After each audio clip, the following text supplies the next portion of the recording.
అభ్యసన బదలాయింపు అనేటటువంటి సిద్ధాంతాన్ని రూపొందించినటువంటి శాస్త్రవేత్త గ్యారెట్. ఓకే, గ్యారెట్ అనేటువంటి శాస్త్రవేత్త అభ్యసన బదలాయింపును రూపొందించడం జరిగింది. సో కాబట్టి దీనికి ఒక కోడ్ కూడా ఉంది. శాస్త్రవేత్త పేరు చాలా ఇంపార్టెంట్. కాబట్టి అభ్యసన బదలాయింపుని పేరుని ఏ విధంగా గ్యారెట్ అనేటటువంటి పేరుతోటి మనం ఈజీగా గుర్తుపెట్టుకోవచ్చు చూద్దాం. చూడండి, ఒక అతను ఈవినింగ్ టైంలో సాయంత్రం ఫ్రెండ్తో కలిసి బయటకు వెళ్ళాడు. రోడ్ సైడ్ అక్కడ దొరికేటటువంటి బజ్జీలు, పునుగులు, గారెలు ఉన్నటువంటి ఆ షాప్ దగ్గర అతను టిఫిన్ చేయడానికి వెళ్ళారు. వెళ్తే అతను బజ్జీలు తిని బజ్జీలతో పాటు గారెలు కూడా ఒక 2 టేస్ట్ చేద్దామని చేసి ఒక 2 గారెలు కూడా తినటం జరిగింది. అప్పుడు తిన్న తర్వాత అబ్బా గారెలు చాలా బాగున్నాయి అని చెప్పి ఒక 2 ప్లేట్లు ఇంటికి పార్సిల్ చేయండి అని చెప్పటం జరిగింది. సో కాబట్టి అతను ఆ గారెలను ఇంటికి తీసుకొచ్చాడు. సో ఇక్కడ మనకి దీంట్లో కోడ్ అనేది కనిపిస్తుంది. గారెట్ అనేటటువంటి శాస్త్రవేత్త పేరులో ఉన్నటువంటి గారె అనేటటువంటి పదాన్ని గుర్తుపెట్టుకోండి. ఆ గారెని అక్కడ నుంచి ఇంటికి బదిలీ చేశాడు. అంటే ఏంటి, అక్కడ నుంచి ఇంటికి ట్రాన్స్ఫర్ చేశాడు పార్సిల్ చేసి. సో కాబట్టి అక్కడ బదలాయింపు జరిగింది. ఓకే, ఏం బదలాయింపు జరిగింది? గారె బదలాయింపు జరిగింది. సో కాబట్టి ఇక్కడ గారెట్ అనేటటువంటి పదంలో గారె అనేటటువంటి పదాన్ని తీసుకోండి. అబ్బా చాలా బాగున్నాయని చెప్పి అతను ఆ గారెల్ని బదలాయింపు చేసి ఇంటికి తీసుకురావడం జరిగింది. సో కాబట్టి ఈ విధంగా మీరు అభ్యాసం బదలాయింపులో అబ్బా అనేటటువంటి పదాన్ని గుర్తుపెట్టుకొని గారె అనేటటువంటి పదాన్ని గుర్తుపెట్టుకొని మీరు ఈ కోడ్ని గుర్తుపెట్టుకోవచ్చు. అబ్బా గారెలు బాగున్నాయి అని చెప్పి పార్సిల్ చేసి ఇంటికి తీసుకురావడం జరిగింది. ఇక అభ్యాసం బదలాయింపు సంబంధించినటువంటి నిర్వచనం తీసుకున్నట్లయితే, ఏదైనా ఒక సందర్భంలో మనం నేర్చుకున్నటువంటి ఒక విషయానికి సంబంధించినటువంటి పరిజ్ఞానం తర్వాత మరొక విషయాన్ని నేర్చుకునేటప్పుడు ఆ గతంలో నేర్చుకున్నటువంటి ఆ విషయ పరిజ్ఞానం అనేది కొత్తగా నేర్చుకునేటటువంటి విషయానికి సులువుగా నేర్చుకోవడానికి ఉపయోగపడుతుంటది కొన్ని సందర్భాల్లో. సో కాబట్టి మనం ఏదైనా ఒక విషయంలో నేర్చుకున్నటువంటి విషయ పరిజ్ఞానం అనేది పూర్తిగా కానీ లేకపోతే పాక్షికంగా కానీ మరొక సందర్భంలో అది ఉపయోగపడేటట్లు ఉన్నట్లయితే దాన్ని అభ్యాసన బదలాయింపు అని చెప్తారు. అంటే మనం ఏదైనా కొన్ని విషయాల్లో శిక్షణ తీసుకుంటూ ఉంటాం, ట్రైనింగ్ తీసుకుంటూ ఉంటాం. సో మరి గతంలో తీసుకున్నటువంటి ట్రైనింగ్లు అనేవి మరి కొత్తగా నేర్చుకునేటటువంటి విషయాలకి నేర్చుకోవడానికి అనుకూలంగా ఉండవచ్చు, లేకపోతే వ్యతిరేకంగా ఉండవచ్చు. దాని మీద ఎలాంటి ప్రభావాన్ని చూపించకుండా ఉండవచ్చు. సో కాబట్టి దీన్నే అభ్యాసన బదలాయింపు అంటారు. అంటే మనం గతంలో నేర్చుకున్నటువంటి విషయ పరిజ్ఞానం అనేది కొత్తగా నేర్చుకునేటటువంటి విషయాల మీద అది చూపించేటటువంటి ప్రభావాన్ని అభ్యాసన బదలాయింపు అని చెప్పడం జరుగుతుంది. మరి అభ్యాసన బదలాయింపు అనేది మనకి 3 రకాలుగా ఉంటుంది. అనుకూల బదలాయింపు, వ్యతిరేక బదలాయింపు, నెక్స్ట్ శూన్య బదలాయింపు, నెక్స్ట్ ఇంకోటి ద్విపార్శ్వ బదలాయింపు. సో ఈ విధంగా మనకి 4 రకాలైనటువంటి అభ్యాసన బదలాయింపులు అనేవి మనకి కనిపిస్తూ ఉంటాయి. అనుకూల బదలాయింపు, వ్యతిరేక బదలాయింపు, శూన్య బదలాయింపు, ద్విపార్శ్వ బదలాయింపు. సో కాబట్టి ఎగ్జామ్స్ లో ఖచ్చితంగా ఈ అనుకూల బదలాయింపు, వ్యతిరేక బదలాయింపు, శూన్య బదలాయింపు, ద్విపార్శ్వ బదలాయింపు సంబంధించినటువంటి ఈ బదలాయింపులో ఖచ్చితంగా ఒక రకమైనటువంటి క్వశ్చన్ అనేది మీకు ఒక అప్లికేషన్ టైప్ క్వశ్చన్ కూడా రావడానికి అవకాశం ఉంటుంది. సో వీటి గురించి చూద్దాం. అనుకూల బదలాయింపు మనం గతంలో నేర్చుకున్నటువంటి ఒక విషయానికి తీసుకున్నటువంటి శిక్షణ కానివ్వండి, లేకపోతే ఒక విషయం గురించి నేర్చుకున్నటువంటి అంశానికి సంబంధించినటువంటి నేర్చుకున్నటువంటి విషయం అనేది భవిష్యత్తులో నేర్చుకునేటటువంటి ఇంకొక అంశానికి అది ఉపయోగపడినట్లయితే, సులువుగా నేర్చుకోవడానికి ఉపయోగపడినట్లయితే దాన్ని అనుకూల బదలాయింపు అంటారు. ఓకే, సో దీన్ని ముందు నేర్చుకున్నటువంటి అంశము తర్వాత నేర్చుకునేటటువంటి అంశం సులువుగా నేర్చుకోవడానికి ఉపయోగపడితే దాన్ని అనుకూల బదలాయింపు అంటారు. మన లాంగ్వేజ్ లో చెప్పాలంటే మనం ఏదైనా ఒక విషయం గురించి మనం తెలుసుకున్నాం. ఓకే, మరి తెలుసుకున్నటువంటి విషయం ముందు తెలుసుకున్నటువంటి విషయము దానికి సంబంధించినటువంటి ఆ సమాచారం అనేది తర్వాత నేర్చుకునేటటువంటి అంశాన్ని సులువుగా నేర్చుకోవడానికి ఉపయోగపడినట్లయితే దాన్ని అనుకూల బదలాయింపు అని చెప్తారు. ఓకే, చూడక మరి అనుకూల బదలాయింపు ఎగ్జాంపుల్ తీసుకున్నట్లయితే ఒక వ్యక్తి ట్రాక్టర్ తోలడం నేర్చుకున్నటువంటి వ్యక్తి కారుని సులభంగా తోలగలుగుతాడు. ఓకే, అదేవిధంగా ఒక వ్యక్తి టైప్ చేయటం సులువుగా నేర్చుకున్నటువంటి వ్యక్తి అతను కంప్యూటర్ కూడా ఈజీగా టైప్ చేయగలుగుతాడు. అంటే ఇక్కడ ట్రాక్టర్ నేర్చుకున్నటువంటి వ్యక్తి కారు సులువుగా నేర్చుకుంటున్నాడు, టైప్ చేసేటటువంటి వ్యక్తి కంప్యూటర్ను కూడా ఈజీగా కంప్యూటర్లో కీబోర్డ్ను ఉపయోగించి టైప్ చేస్తూ ఉన్నాడు. సో కాబట్టి ఇట్లా ఇది అనుకూల బదలాయింపు. అంటే గతంలో నేర్చుకున్నటువంటి ఆ విషయ పరిజ్ఞానం అనేది తర్వాత నేర్చుకునేటటువంటి విషయానికి నేర్చుకోవడానికి సులువుగా ఉపయోగపడినట్లయితే దాన్ని అనుకూల బదలాయింపు అని చెప్తారు. ఓకే, నెక్స్ట్ ఇంకొక ఎగ్జాంపుల్ తీసుకుందాం. మనకి అనుకూల బదలాయింపుకి మన డిఎస్సికి టెట్కి సంబంధించినటువంటి విషయాల్ని ఈజీగా మనం అర్థం చేసుకోవడం కోసం ఇక్కడ తీసుకోవడం జరిగింది. సో కాబట్టి ఒక మిత్రుడు డిఎస్సిలో హెచ్జిటికి ప్రిపేర్ అవుతున్నాడు. ఓకే, ఒక మిత్రుడు డిఎస్సిలో హెచ్జిటికి ప్రిపేర్ అవుతున్నాడు. మరి అతను ప్రిపేర్ అవుతుంటే ఈ లోపలనే టెట్ నోటిఫికేషన్ కూడా మళ్ళీ వచ్చింది. సో మరి టెట్ నోటిఫికేషన్ వచ్చినప్పుడు ఆ డిఎస్సికి తీసుకున్నటువంటి కోచింగ్ లేకపోతే ట్రైనింగ్ లేకపోతే శిక్షణ ఏదైతే ఉందో అది టెట్ రాయడానికి ఉపయోగపడింది. ఓకే, సో ఆ విధంగా ఒక విషయంలో తీసుకున్నటువంటి శిక్షణ అనేది మరొక విషయంలోకి నేర్చుకోవడానికి ఉపయోగపడినట్లయితే దాన్ని అనుకూల బదలాయింపు అని చెప్పడం జరిగింది. అంటే ఇక్కడ మనకి హెచ్జిటిలో ఏ సిలబస్ అయితే ఉందో దాదాపు అది టెట్ పేపర్ 1 లో కూడా అదే రకమైనటువంటి సిలబస్ ఉంది. సో కాబట్టి ఇతను ముందుగా డిఎస్సి సంబంధించినటువంటి హెచ్జిటికి సంబంధించినటువంటి సిలబస్ దానికి సంబంధించినటువంటి కోచింగ్ శిక్షణ తీసుకున్నాడు. ఆ తీసుకున్నటువంటి శిక్షణ అనేది తర్వాత మళ్ళీ వెంటనే ఒక టెట్ నోటిఫికేషన్ పడేసరికి ఆ టెట్ కూడా చదవడానికి ఉపయోగపడింది. అంటే గతంలో తీసుకున్నటువంటి శిక్షణ అనేది మళ్ళీ కొత్తగా నేర్చుకునేటటువంటి విషయానికి నేర్చుకోవడానికి ఉపయోగపడినట్లయితే దాన్ని అనుకూల బదలాయింపు అంటారు. సో ఇక్కడ డిఎస్సిలో హెచ్జిటి ప్రిపేర్ అయినటువంటి వ్యక్తి అతను తీసుకున్నటువంటి శిక్షణ అనేది టెట్ లో పేపర్ 1 రాయడానికి ఉపయోగపడినట్లయితే దాన్ని అనుకూల బదలాయింపు అంటారు. నెక్స్ట్ వ్యతిరేక బదలాయింపు. వ్యతిరేక బదలాయింపు అంటే ఒక విషయంలో నేర్చుకున్నటువంటి విషయ పరిజ్ఞానం అనేది తర్వాత ఇంకో కొత్తగా నేర్చుకునేటటువంటి విషయ పరిజ్ఞానానికి ఉపయోగపడదు, అది నేర్చుకోవటానికి ఆటంకం కలిగిస్తుంది. సో అలాంటి బదలాయింపుని వ్యతిరేక బదలాయింపు అంటారు. అంటే గతంలో మనం ఒక విషయాన్ని గురించి మనం ఒక విషయ పరిజ్ఞానాన్ని నేర్చుకున్నప్పుడు మళ్ళీ తర్వాత కొత్తగా వేరొక విషయాన్ని నేర్చుకునేటప్పుడు ముందు నేర్చుకున్నటువంటి విషయ పరిజ్ఞానం ఏదైతే ఉందో పాత విషయ పరిజ్ఞానం కొత్తగా నేర్చుకునేటటువంటి విషయ పరిజ్ఞానానికి వ్యతిరేకంగా ఉండి అది నేర్చుకోవడానికి ఆటంకం కలిగిస్తుంది. సో ఆ విధంగా ఆటంకం కలిగించినట్లయితే అలాంటి బదలాయింపుని వ్యతిరేక బదలాయింపు అంటారు. ఓకే, సో మరి దీనికి ఎగ్జాంపుల్స్ ఎట్లా ఉంటాయో చూద్దాం. చూడండి, తెలుగు హిందీ నేర్చుకున్నటువంటి హిందీలో నేర్చుకున్నటువంటి గ్రామర్ అనేది ఇంగ్లీష్ నేర్చుకోవడానికి ఉపయోగపడదు. ఎందుకంటే తెలుగు సంబంధించినటువంటి గ్రామర్ కానివ్వండి, హిందీకి సంబంధించినటువంటి గ్రామర్ అనేది ఒక రకంగా ఉంటుంది, ఇంగ్లీష్కి సంబంధించినటువంటి గ్రామర్ ఒక రకంగా ఉంటుంది. కాబట్టి ముందు నేర్చుకున్నటువంటి విషయ పరిజ్ఞానం అనేది తర్వాత నేర్చుకునేటటువంటి విషయ పరిజ్ఞానానికి అది నేర్చుకోవడానికి అనుకూలంగా లేకపోగా పైగా నేర్చుకోవడానికి ఆటంకం కలిగిస్తుంది. సో అట్లా కలిగిస్తే దాన్ని వ్యతిరేక బదలాయింపు అంటారు. నెక్స్ట్ ఇంకొకటి, మనకి మన లాంగ్వేజ్ తీసుకుందాం, మన ఎగ్జాంపుల్ తీసుకుందాం. ఓకే, వ్యతిరేక బదలాయింపుకి ఎగ్జాంపుల్ తీసుకుందాం. ఒక వ్యక్తి డిఎస్సిలో స్కూల్ అసిస్టెంట్ బయాలజీకి కోచింగ్ తీసుకున్నాడు. ఓకే, ఒక వ్యక్తి డిఎస్సికి సంబంధించినటువంటి స్కూల్ అసిస్టెంట్ బయాలజీకి సంబంధించినటువంటి దానికి కోచింగ్ తీసుకున్నాడు. మరి ఆ తీసుకున్నటువంటి శిక్షణ ఏదైతే ఉందో ఆ శిక్షణ తీసుకున్న తర్వాత ఈ లోపల మళ్ళీ టెట్ నోటిఫికేషన్ అనేది పడింది. సో మరి టెట్ నోటిఫికేషన్ పడిన తర్వాత ఆ టెట్ లో పేపర్ 2 రాయటానికి అతనికి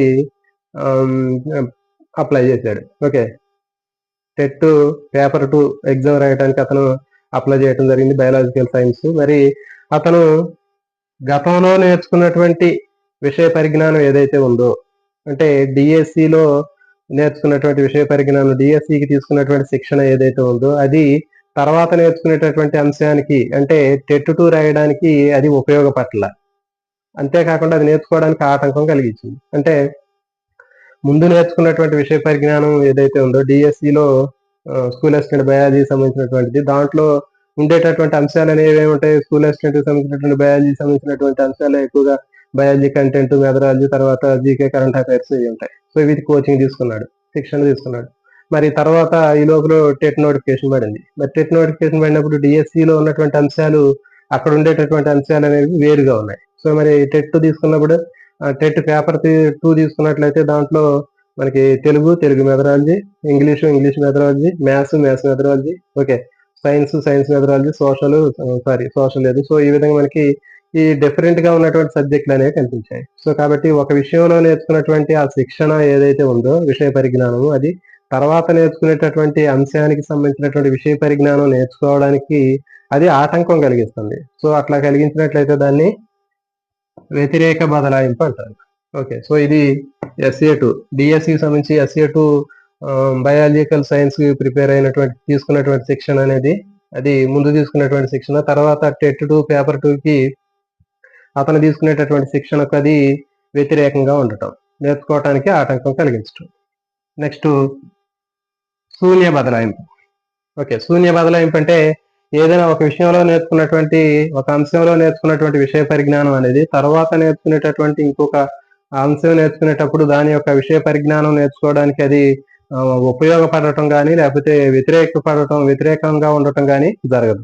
అంటే ఉపయోగపడటం లేదా ఆటంకం జరగటం అనేది జరగదు. ముందు నేర్చుకున్నటువంటి అంశం అనేది తర్వాత నేర్చుకునేటటువంటి అంశానికి ఎలాంటి ఆటంకాన్ని కలిగించదు, అట్లానే ఎలాంటి ఉపయోగం కూడా కలగదు. సో ఆ విధంగా ఉన్నట్లయితే దాన్ని శూన్య బదలాయింపు అంటారు.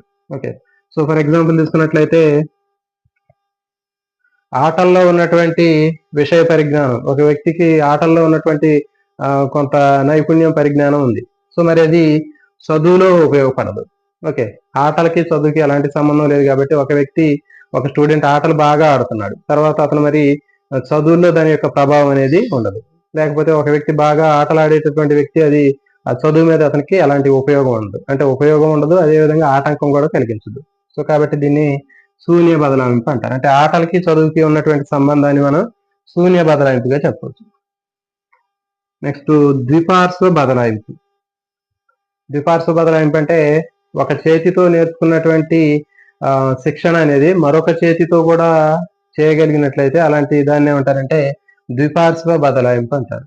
అంటే ఫర్ ఎగ్జాంపుల్ దీనికి ఒక చేతితో బాణం వేసినటువంటి వ్యక్తి ఎడమ చేతితో బాణం వేసినటువంటి వ్యక్తి కుడి చేతితో కూడా బాణం వేయటం, లేకపోతే కుడి చేతితో బాణం వేసేటటువంటి వ్యక్తి ఎడమ చేతితో కూడా బాణాలు వేయటం చేసినట్లయితే దాన్ని ఏమంటారంటే ద్విపార్శ్వ బదలాయింపు అంటారు. అంటే కుడి చేతితో చేసినటువంటి ఆ శిక్షణ ఏదైతే ఉందో ఆ పని అది ఎడమ చేతితో కూడా చేసినట్లయితే దాన్ని ద్విపార్శ్వ బదలాయింపు అని చెప్తారు.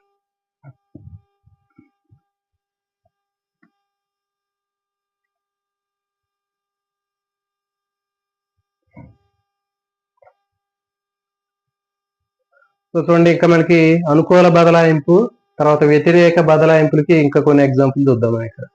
చూడండి, అనుకూల బదలాయింపులో సంస్కృత భాష. ఓకే, సంస్కృత భాష తీసుకున్నట్లయితే సంస్కృత భాష దానికి సంబంధించినటువంటి అనుబంధ భాషలు మనకి ఒకే రకంగా ఉంటాయి. సో కాబట్టి ఇక్కడ ఒక సంస్కృత భాషలో ఉన్నటువంటి నైపుణ్యం అనేది మనం సంపాదించుకున్నట్లయితే అనుబంధ భాషల్లో కూడా మనం నైపుణ్యాన్ని పెంపొందించుకోవచ్చు. సో కాబట్టి సంస్కృత భాషలో ఉన్నటువంటి విషయ పరిజ్ఞానం అనేది దానికి ఉన్నటువంటి అనుబంధ భాషల్లో కూడా మనం నేర్చుకోవడానికి ఉపయోగపడినట్లయితే దాన్ని అనుకూల బదలాయింపు అంటారు. నెక్స్ట్ గణితంలో ఉన్నటువంటి మ్యాథ్స్ తీసుకున్నట్లయితే గణితంలో ఉన్నటువంటి థియరిటికల్ జియోమెట్రీ మనం నేర్చుకున్నట్లయితే అది ప్రాక్టికల్ జియోమెట్రీ నేర్చుకోవడానికి ఉపయోగపడుతుంది. సో కాబట్టి ఎవరైతే థియరిటికల్ జియోమెట్రీ బాగా నేర్చుకుంటారో ఆ విషయ పరిజ్ఞానం అనేది ప్రాక్టికల్ జియోమెట్రీలో కూడా ఇది ఉపయోగపడుతుంది. నెక్స్ట్ జీవశాస్త్రం తీసుకున్నట్లయితే జీవశాస్త్రంలో బాటనీ జువాలజీ అనేటటువంటి 2 భాగాలు ఉంటాయి. సో కాబట్టి మరి ఈ బాటనీ జువాలజీలో రెండిట్లో ఉన్నటువంటి మనకి సారూప్యత వలన బాటనీలో నేర్చుకున్నటువంటి అంశాలు అనేవి జువాలజీలో నేర్చుకోవడానికి చాలా ఉపయోగపడతాయి. సో కాబట్టి ఇక్కడ బాటనీ తీసుకున్నాం అనుకోండి, బాటనీలో మనకి కణజాలాలు కానివ్వండి, జన్యు శాస్త్రం కానివ్వండి, లేకపోతే కణ విభజన, పరిణామం, సో ఈ టాపిక్లన్నీ కూడా మనకి బాటనీలో కూడా ఉంటాయి, తర్వాత జువాలజీలో కూడా ఉంటాయి. సో కాబట్టి బాటనీలో నేర్చుకున్నటువంటి ఈ విషయ పరిజ్ఞానం అనేది జువాలజీలో ఈ కొత్తగా నేర్చుకునేటటువంటి విషయాలు నేర్చుకోవడానికి ఇవి అనుకూలంగా ఉంటాయి. సో కాబట్టి తొందరగా నేర్చుకోవటం జరుగుతుంది. సో దీన్ని అనుకూల బదలాయింపు అంటారు. నెక్స్ట్ ప్రతికూల బదలాయింపు. ఓకే, సో ఈ ప్రతికూల బదలాయింపులో మనకి షటిల్ కాక్ నేర్చుకున్నటువంటి ఒక వ్యక్తి షటిల్ కాకు ఆడటంలో తీసుకున్నటువంటి శిక్షణలు తీసుకున్నటువంటి ఒక వ్యక్తి బాల్ బ్యాడ్మింటన్ ఆడటంలో అతనికి ఇబ్బందికరంగా ఉంటుంది. ఓకే, గతంలో ఒక అతను ఈ షటిల్ కాక్ ఆడటంలో శిక్షణ తీసుకున్నాడు, అతనికి వచ్చింది. తర్వాత కొత్తగా మళ్ళీ బాల్ బ్యాడ్మింటన్ ఆడడానికి ప్రయత్నం చేశాడు. సో మరి ఈ బాల్ బ్యాడ్మింటన్ ఆడటానికి ప్రయత్నం చేసినప్పుడు అతనికి ఆడటంలో ఇబ్బంది కలిగింది. ఎందుకంటే ఈ షటిల్ కాక్ ఆడటంలో ఉండేటటువంటి దానికి ఉన్నటువంటి శిక్షణ అనేటటువంటిది ఒక రకంగా ఉంటుంది, బాల్ బ్యాడ్మింటన్ నేర్చుకోవడానికి కావాల్సినటువంటి శిక్షణ ఇంకో రకంగా ఉంటుంది. సో కాబట్టి ఇక్కడ ఈ షటిల్ కాక్ నేర్చుకోవడంలో ఉన్నటువంటి ఆ శిక్షణ అనేది ఈ బాల్ బ్యాడ్మింటన్ నేర్చుకోవడంలో ఆటంకాన్ని కలిగించింది. ఓకే, సో దీన్ని ఏమంటారంటే ప్రతికూల బదలాయింపు లేకపోతే వ్యతిరేక బదలాయింపు అంటారు. సో ఇంకొక ఎగ్జాంపుల్ చూద్దాం. మనం ఇంగ్లీష్లో ఏకవచనాన్ని బుక్ అని రాస్తాం, బహువచనాన్ని బుక్స్ అని రాస్తున్నాం. ఓకే, ఇట్లా బుక్స్ అని రాస్తున్నాం. అయితే ఈ విధంగా నేర్చుకున్నటువంటి ఒక విద్యార్థి ఫూట్ అనేటటువంటి ఈ పదానికి ఏకవచనానికి ఫ్రూట్స్ అని రాశాడు.